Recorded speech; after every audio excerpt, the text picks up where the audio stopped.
Informativo Noti Hoy, con la noticia como debe ser. Las opiniones vertidas en este espacio son de exclusiva responsabilidad de sus protagonistas.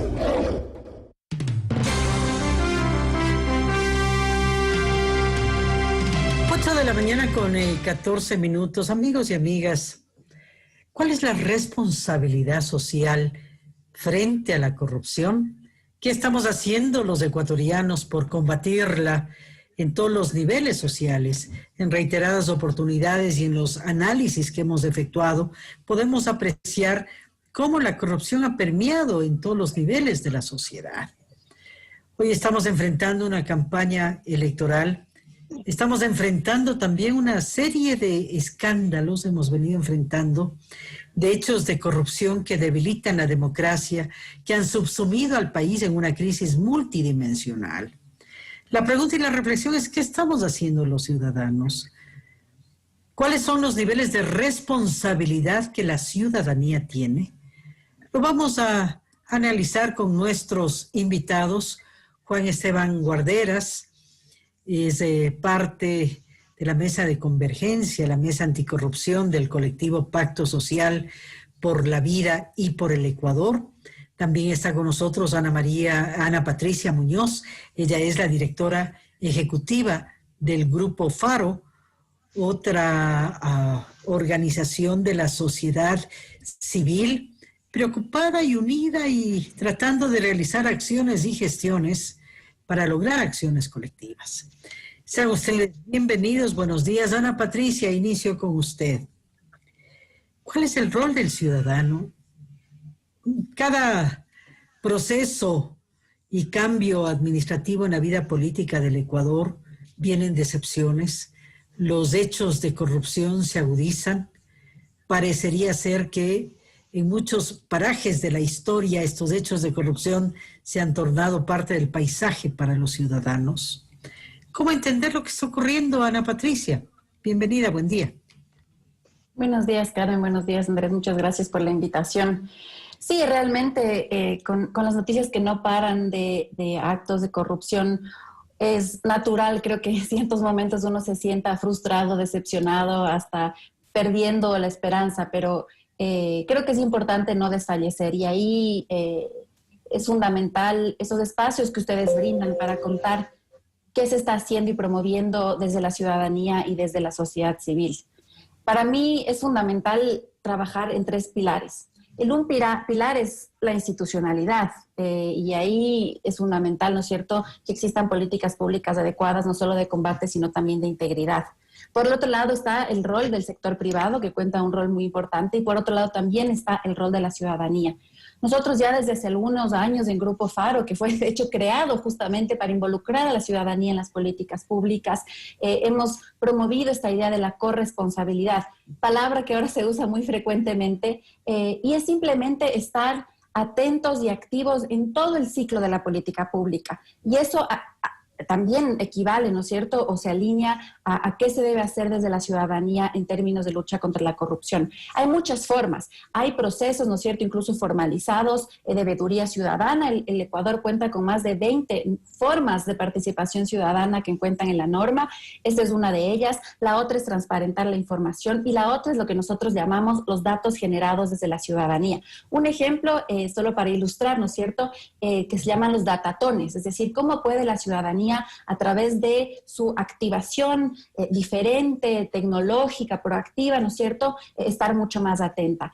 Nosotros, por ejemplo, y para terminar con un ejemplo muy específico, en Manabí estamos promoviendo una iniciativa que se llama Hacia un Manabí Resiliente, y ahí tenemos un mapa georreferenciado donde la ciudadanía puede subir sus fotos, contar sus historias y estar muy atenta y vigilante a lo que se está invirtiendo, en este caso, en esta provincia.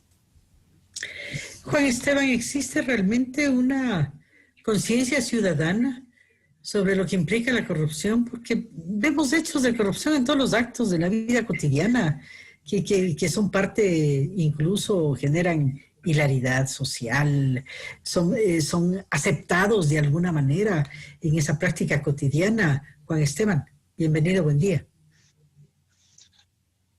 Buenos días, Carmen. Buenos días, Andrés, Ana Patricia. Qué gusto estar aquí. A mí me preocupa un montón lo que usted apunta con su pregunta. Mire, cuando uno tiene una cabeza del Estado que está corrompida, ese discurso va permeando hacia abajo y la sociedad, la ciudadanía empieza también a corroer su ética. Para hacer un hilo con su anterior pregunta, el rol de la ciudadanía es el máximo. Es el máximo. Tradicionalmente en el Ecuador ha sido la ciudadanía el bastión más fuerte de lucha anticorrupción históricamente. Nuestro primer presidente, Flores, falsificaba las monedas que él diseñó en el sótano de su casa. Y fue Olmedo, que en ese momento estaba en calidad de ciudadano, el que lo combatió. Juan Montalvo fue el ciudadano que se paró frente a Ventimilla, ¿no es cierto?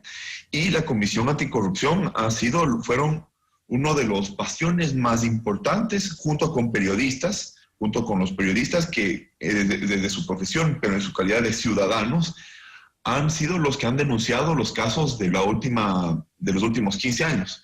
Entonces, es el mayor bastión de lucha anticorrupción es la ciudadanía.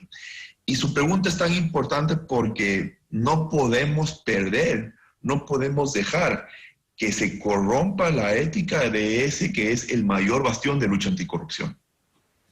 Sin embargo, Ana Patricia, los políticos nos complican la vida en este aspecto, porque resulta que, lo decía Carmen hace un momento, el EQ 911 ha, por ejemplo,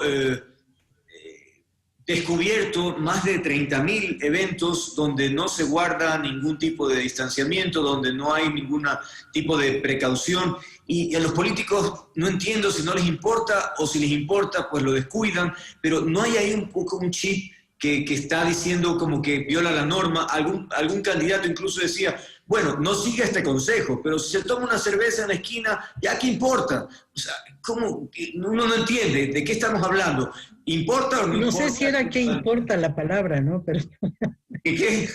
no sé si era exactamente el qué importa. Bueno. ¿No? Está autorizada para estas horas de la mañana. Es muy temprano para ese tipo de cosas. Pero bueno, no sé de qué estamos hablando, si es muy exagerado eso o realmente estamos hablando de algo que es importante. Andrés, creo que has tocado tú uno de los temas no solo más sensibles, sino más importantes en la lucha real, estructural contra la corrupción y la promoción de transparencia. Y es el financiamiento de la política, por un lado, y cómo los partidos están actuando. Ustedes acaban de tener una entrevista fascinante sobre eso también.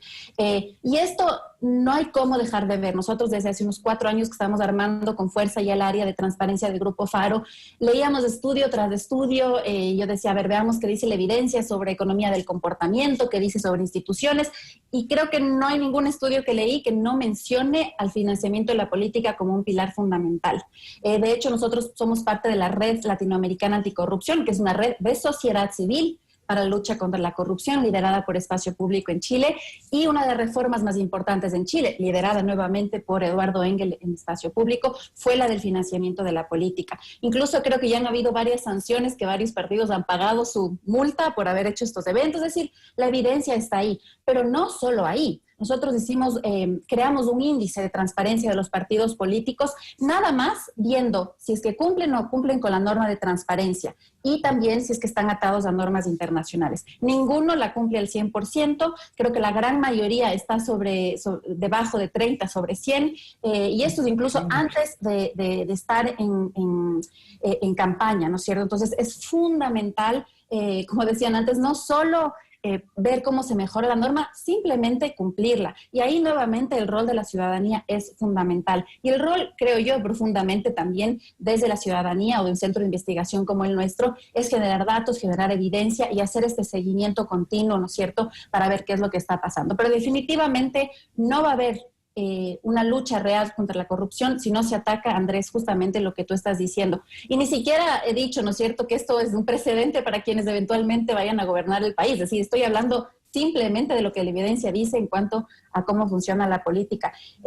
Y para que me crean, ¿no es cierto?, el informe de la CAF, de la Corporación Andina de Fomento de Integridad del 2019, menciona al financiamiento de la política y además de cómo se hace la contratación pública de la burocracia, llamemos en el buen sentido de la palabra, ¿no es cierto? Si hay un buen sistema transparente de elección de los servidores públicos, es otro tema que se menciona ahí. Y también se menciona en el informe del Banco Mundial sobre corrupción. Es decir, lo que tú mencionas, Andrés, está ratificado también en la evidencia internacional. Juan Esteban, hace un momento dabas un par de ejemplos sobre episodios históricos en donde ciudadanos luchaban contra la corrupción. Me parece destacado el ejemplo porque a ratos alguien podría decir, pero es que yo solo no puedo hacer nada, necesito, no sé, de toda una infraestructura, pero en definitiva, si hay la decisión de 1, 2, 3 ciudadanos para luchar contra la corrupción, es cuestión de tomar la decisión, ¿no? Es decir, no podemos siempre delegar en otras personas porque hay quienes dicen, no, mi esfuerzo no será suficiente. Creería que no, que la ciudadanía sí tiene esa posibilidad, Juan Esteban. Sí, y le voy a dar un ejemplo muy concreto. Mire, yo estoy con el corazón roto en 1000 pedazos por la muerte de Jorge Rodríguez. Él me pidió hace 1 año y medio, en realidad hace casi 2 años, que yo vaya a su oficina y diseñamos en su oficina en La Coruña los distintos esquemas de corrupción que había.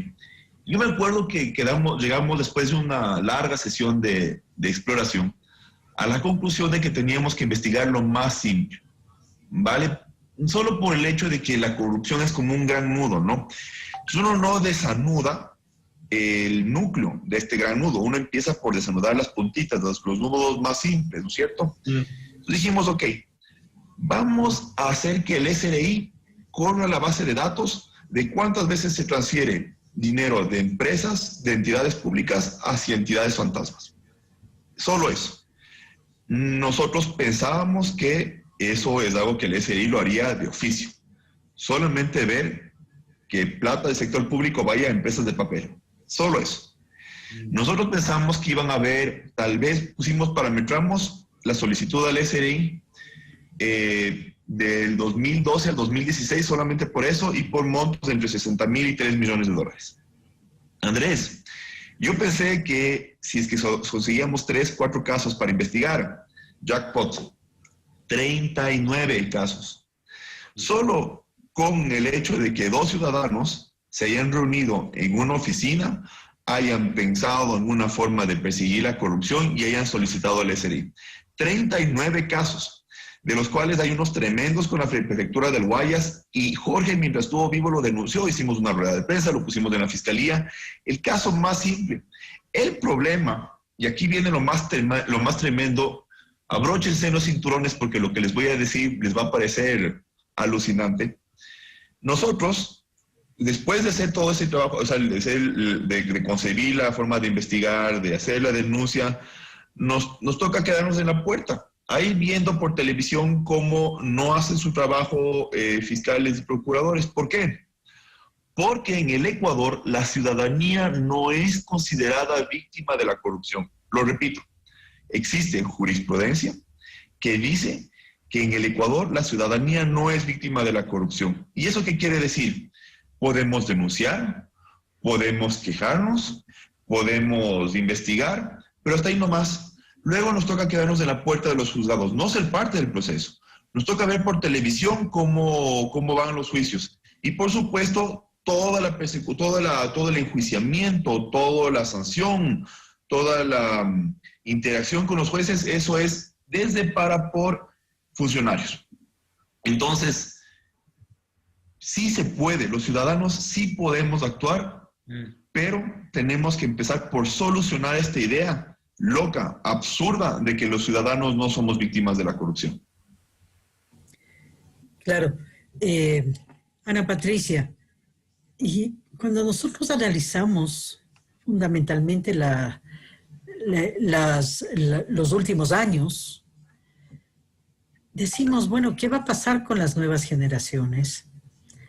Las generaciones que crecieron en el tema de que la COIMA es un acuerdo entre un privado y un público, el hecho de que el sobreprecio no es otra cosa sino quizá en la negociación hubo un error de buena fe. ¿Qué va a pasar con estas generaciones, Ana Patricia, cuando la corrupción está o hemos caído en una suerte de institucionalización de la corrupción, Ana Patricia? Sí, yo creo que además, reflejando eso, justamente el estudio de la CAF mostraba que 23% de los ecuatorianos indican haber pagado coimas en algún momento, ciudadanos, y más o menos 12% de las empresas en esta encuesta que ellos realizan. El primero, más o menos, cerca del promedio de América Latina, el segundo más alto de América Latina. Entonces son cifras realmente preocupantes cuando, ¿no es cierto?, 1 de cada 4 personas que uno conoce en algún momento se involucró, porque es así en este sistema de corrupción, porque las dos partes, ¿no es cierto?, tienen su responsabilidad, aunque como dices, Carmen, esto parezca ya que es el status quo donde uno debe moverse. Yo creo fundamentalmente que no hay cómo aceptar esa realidad.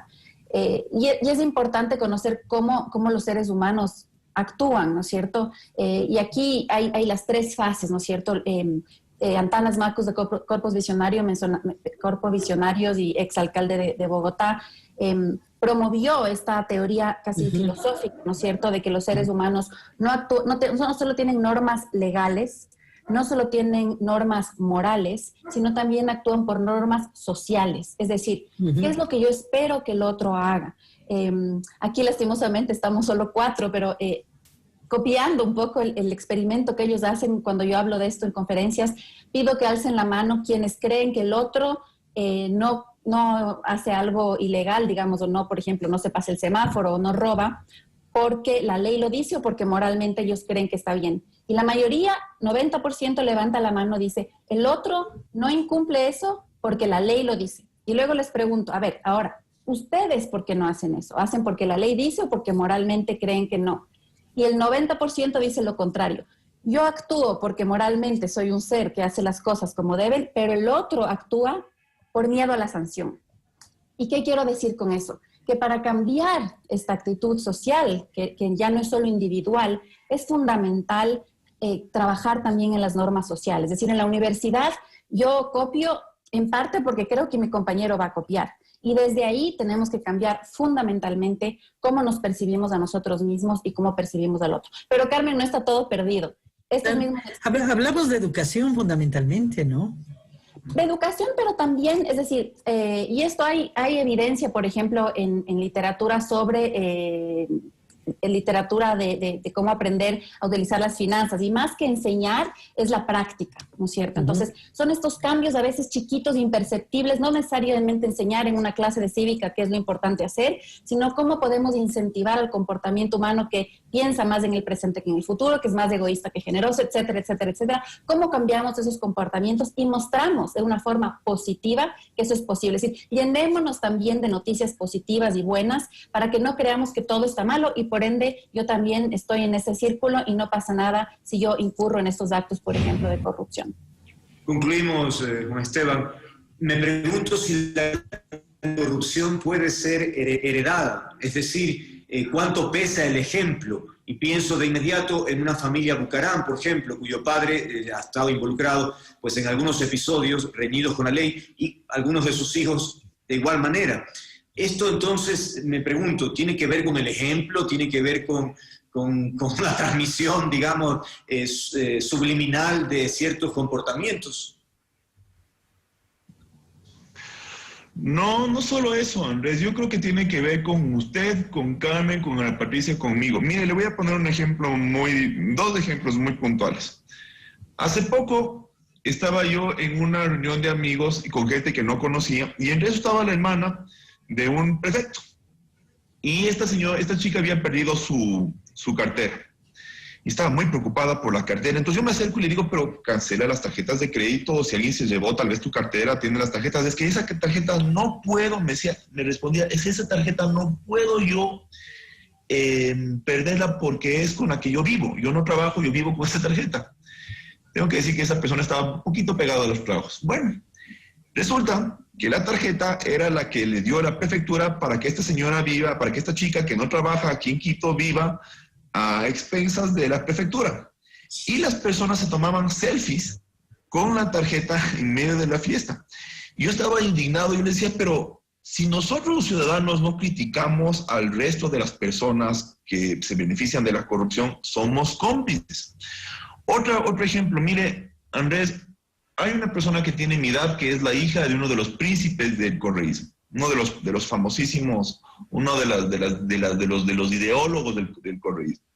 Esa señora se maneja, esa tampoco tiene un trabajo y tiene unos carros que usted no se puede imaginar, tiene seguridad privada, personal, guardaespaldas para ella, y hace poco un amigo me decía, es que es una hermosa y ella no tiene culpa de la plata del papá. Es verdad que no tiene culpa de la plata del papá, pero si ella utiliza esos bienes y personas como nosotros, los ciudadanos comunes, no criticamos eso, si nosotros damos prioridad a la plata, no importa de dónde venga, si no nos huele mal el hecho de que alguien tenga plata salido de ninguna parte, somos parte del problema. Tenemos que ser críticos, la sociedad tiene que ser crítica, tiene que molestarse, tiene que alienar a aquellas personas que de repente, vinculadas al gobierno, tengan dinero. No puede ocurrir, Andrés, que los corruptos se vuelvan la nueva aristocracia, porque ahí se consolida el círculo. Ellos robaron para volverse ricos, millonarios y famosos y tener una vida de príncipes, y si nosotros como ciudadanía les permitimos, pues somos cómplices. Y finalmente, para mencionar para hacer un hilo con lo que decía Ana Patricia, es importantísimo la educación, pero no solo. Hay que reivindicar el rol de la ciudadanía dentro de nuestro sistema tenemos que reivindicar su rol de lucha anticorrupción. Nosotros tenemos un proyecto de ley ahorita que ya pasó el CAL, que está ahorita en la Comisión de Justicia, ojalá siga adelante, que es de 3 hojas y dice lo siguiente: la ciudadanía sí es víctima de la corrupción, consecuentemente, como es víctima de la corrupción, tiene el derecho de participar en los juicios, no solo como denunciante, es decir, no solo el que transmite la noticia, sino como un acusador particular. Bien, muchas gracias. Alguna dificultad tuvimos en el internet con Juan Esteban, pero de todas maneras fue audible. Muchas gracias a Ana Patricia y a Juan Esteban. Es un tema que debe movilizar a la sociedad en su conjunto. Creo que es hora de asumir esa responsabilidad que tenemos como ciudadanos. Muchas gracias por habernos acompañado. Les dejamos, oyentes, un buen